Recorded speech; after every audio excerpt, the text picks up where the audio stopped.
ভিডিওতে আমরা ষষ্ঠ শ্রেণী তৃতীয় পর্যায়ক্রমিক মূল্যায়নের ইংলিশে ৩ নম্বর স্কুলের প্রশ্নের উত্তরগুলো আলোচনা করব। সিনের একের দাগেতে দিয়েছে goodbye to the moon থেকে। বলছে suddenly the door open behind me, হঠাৎ আমার পেছনের দরজা খুলে গেল। I could hear excited voices, আমি উত্তেজিত কণ্ঠস্বর শুনতে পেলাম। The ferry from the earth must have arrived, পৃথিবী থেকে ফেরিটি নিশ্চয়ই পৃথিবীর যাত্রীদের নিয়ে এসেছিল।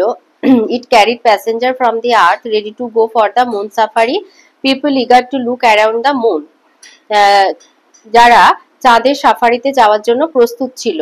and here we were going to the earth instead, আর চাঁদের আর এখন আমরা পৃথিবীতে যাচ্ছিলাম। I slipped out of the room to the central lobby, আমি ঘর থেকে বেরিয়ে কেন্দ্রীয় লবিতে চলে গেলাম। Father was standing there, বাবা সেখানে দাঁড়িয়েছিলেন। There were the last minute goodbyes, শেষ মুহূর্তের বিদায় চলছিল। Good luck governor, someone call out, শুভকামনা গভর্নর, কেউ একজন চিৎকার করে বলল। See you in 6 months at the latest, replied my father cheerfully, 6 মাসের মধ্যে দেখা হবে, বাবা খুশিতে উত্তর দিলেন। I walked with him to the earth ferry, it was magnificent, it was 3 times as big as our moon ferries. আমি তার সাথে পৃথিবী ফেরিতে হেঁটে গেলাম, এটি ছিল দুর্দান্ত, এটা চাঁদের থেকে 3 গুণ বড় ছিল। Is everything on earth as wonderful as this, I whispered to father, বাবাকে আস্তে করে বললাম যে এই মানে আর্থ ফেরির মতো পৃথিবীও কি রকম চমৎকার জায়গা। প্রিটি সো মাচ, অনেকটাই সুন্দর। ইটস ডিফারেন্ট ফ্রম হোম, আমাদের বাড়ি থেকে আলাদা। ফাদার রিপ্লাইড, বাবা উত্তরে বললেন।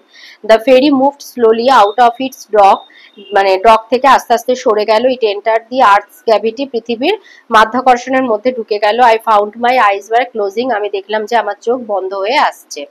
এতে বলেছে ট্রু ফলস বলতে হবে আর সাপোর্টিং স্টেটমেন্ট দিতে হবে। আইতে বলেছে the ferry moved slowly out of its dock, আস্তে আস্তে তার ডক থেকে বা জেটি থেকে সরে গেল। ট্রু। নাম্বার 2 বলেছে the earth ferry was 30 time as big as the moon ferry's falls, এটা 3 টাইমস হবে। 3 তে বলেছে the narrator walked along to the earth ferry, একা একা বক্তা গেছিল আর্থ ফেরিতে। ফলস করে দিয়েছে the narrator found that his eyes were closing, বক্তা দেখলো তার চোখ ভারী হয়ে আসছে, মানে বন্ধ হয়ে আসছে। ট্রু। বিতে দিয়েছে কমপ্লিট করতে হবে। আইতে বলেছে when the door opened the narrator could hear excited voices. Number 2 the narrator slipped out of the room to the central lobby. 3 someone wished the governor good luck. C এর আইতে বলেছে whom did the ferry from earth carry, এই উত্তরটা লিখবে যে আর্থ ফেরি carried passenger from the earth ready to go for the moon safari, people eager to look around the moon. Number 2 তে বলেছে where was the narrator's father standing, লিখবে the narrator's father was standing in the central lobby. Number 3 তে বলেছে whom does the governor here refer to, the governor here refers to the narrator's father. 4 তে দিয়েছে mention a feature of the earth ferry, earth ফেরির একটা মানে বর্ণনা দিতে বলেছে। The earth ferry was 3 time as big as the moon ferries, it was magnificent. Number 2 এ সিনটা দিয়েছে I will go with my father a plowing, কবিতা থেকে। বলছে I will go with my father a plowing, আমি বাবার সাথে জমি চষতে যাব। to the green field by the sea, সমুদ্রের ধারে সবুজ খেতে। and the rooks and the crows and the seagulls will come flocking after me, আর আমার পেছনে পেছনে দাঁড়কা কাক এবং সিগালরা ঝাঁক বেঁধে আসবে। I will sing to the patient horses, শান্ত ঘোড়াদের সাথে আমি গান গাইবো। with the lark in the shine of the air, যখন বাতাসে লার্ক পাখিকে দেখা যাবে। and my father will sing the plow song, আমার বাবা গাইবে জমি চষার গান। that blesses the cleaving share, যেটা জন্য জমি মানে লাঙল করতে সুবিধা হবে। এতে দিয়েছে choose the correct alternative to complete the following sentences. আইতে the narrator will go ploughing with his father to the green field. Number 2 the narrator's father will sing the plough song. 3 which bird will fly in the air, the lark will fly in the air. বিতে true false বলতে হবে। আইতে বলেছে only the crows will come after the child, false. Number 2 the child along with his father will go for shopping, false. 3 the green field is situated by the sea, true. সিতে দুটো প্রশ্ন দিয়েছে। আইতে বলেছে who blesses the cleaving share,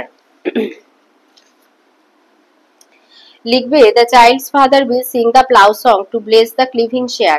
number 2 তে দিয়েছে why will the child's father sing the plough song, কেন মানে লাঙল চষার গান গাইবে? The plough song blesses the clipping share. Number 3 রানসিনে আসি। জগদীশ চন্দ্র বোসের ওপরে একটা প্যাসেজ দিয়েছে। The Acharya Jagadish Chandra Bose Indian botanic garden is a botanical garden situated at Shibpur in Howrah. Acharya Jagadish Chandra Basu Indian botanic garden হচ্ছে হাওড়া শিবপুরে অবস্থিত একটি উদ্ভিদ উদ্যান। The garden was founded in 1787 on the west bank of the river Hooghly by colonel Robert Kyd, an army officer of the East India company.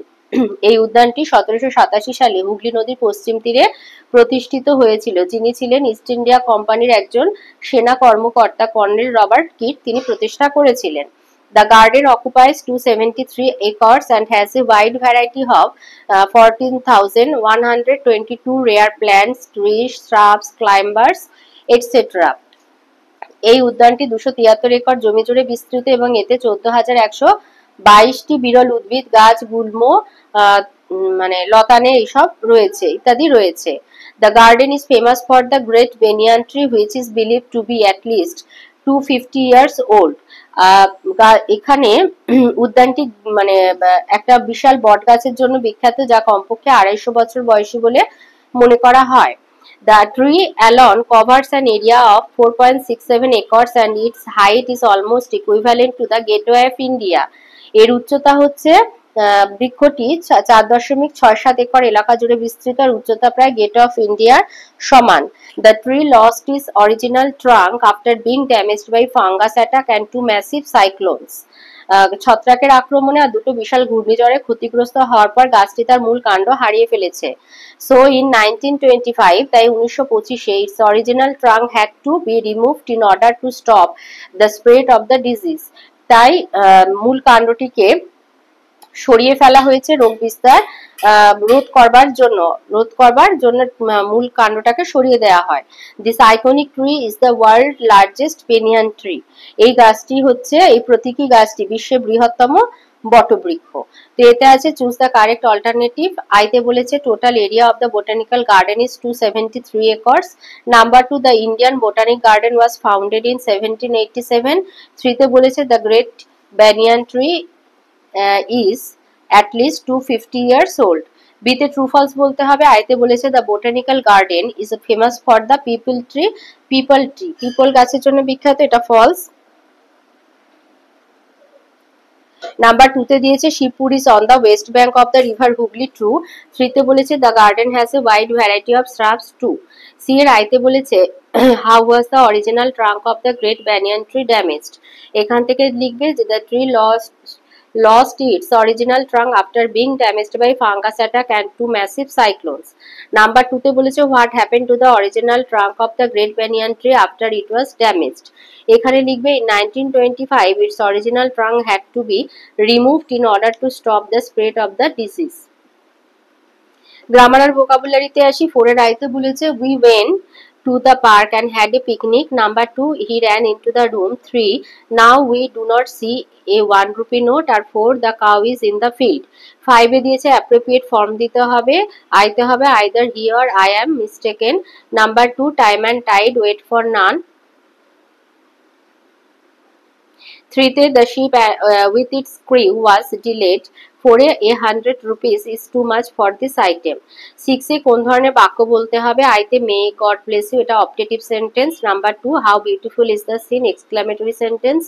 R 3 can we go there, interrogative sentence. 7 A prefix or suffix দিতে হবে।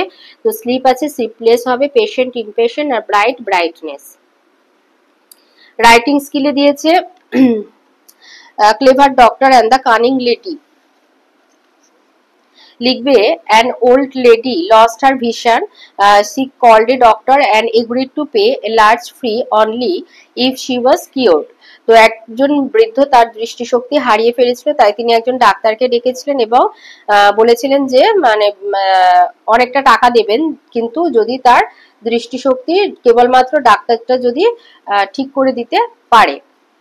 The doctor began his treatment but also started visiting her house daily. Doctor তার চিকিৎসা শুরু করে এবং প্রতিদিন তার বাড়িতে আসতে থাকে। During this visit, এই আসার সময় he would cunningly remove a piece of our furniture, প্রতিবারই এসে একটা করে আসবাবপত্র সরিয়ে ফেলে। আফটার মেনি ডেজ, অনেকদিন পরে, the ladies vision was restored, বৃদ্ধা তার দৃষ্টিশক্তি ফিরে পায়। When the doctor asked for his payment, যখন ডাক্তার তার পারিশ্রমিক চায়, দ্য লেডি রিফিউজড, বৃদ্ধা দিতে অস্বীকার করে। She looked around and said, তিনি তার ঘরে চারপাশে দেখেন এবং বলেন, I can not C any of my furniture, আমি আমার ঘরে কোনো আসবাবই দেখতে পাচ্ছি না। দিস মিনস, এর মানে, your treatment was a failure, তোমার চিকিৎসা ঠিক হয়নি। As I can not see my things, কারণ আমি আমার জিনিস দেখতে পাচ্ছি না। The doctor was trapped by his greed, মানে নিজের লোভের কাছে সে বন্দী হয়ে যায়। And could not confess his theft, এবং সে কিছুতেই স্বীকার করতে পারে না লজ্জার বশে যে সে সেগুলো চুরি করেছে, আসবাবপত্রগুলো সে চুরি করেছে। নাম্বার 9 একটা প্যারাগ্রাফ লিখতে দিয়েছে যে your favourite season, my favourite season is winter. তো লিখবে my favourite season is winter. It arrives after the scorching heat of summer, বলছে তীব্র প্রখর গ্রীষ্মের পরে এটা আসে। Bringing a welcome chill to the air, বাতাসে একটা ঠান্ডার আমেজ আনে। The mornings are often shrouded in a beautiful dense fog, ঘন কুয়াশায় আচ্ছন্ন থাকে। That makes everything look mystical, সব জিনিসকে রহস্যময় লাগে। The days R pleasant and Shani, আরামদায়ক হয়, রৌদ্রোজ্জ্বল হয়। পারফেক্ট ফর আউটডোর অ্যাক্টিভিটিস, মানে বাইরে কাজকর্মের জন্য খুবই ভালো। অ্যান্ড পিকনিক, এবং পিকনিক করার পক্ষে খুবই উপযুক্ত। I love the warmth of the sun, এই সময় সূর্যের উষ্ণতা খুবই ভালো লাগে। On my skin during the day, দিনের বেলা। The best part of winter is the food, শীতের সব থেকে ভালো হচ্ছে খাবার দাবার। Hot roasted peanut, delicious seasonal vegetables, and sipping on a warm cup of tea or coffee. It's also the season of festivities and celebration, এই সময় নানা রকম উৎসবও পালন হয়। The chilly evenings are perfect for cosying up under a blanket with a good book. Winter for me is a season of comfort, joy and delicious treats.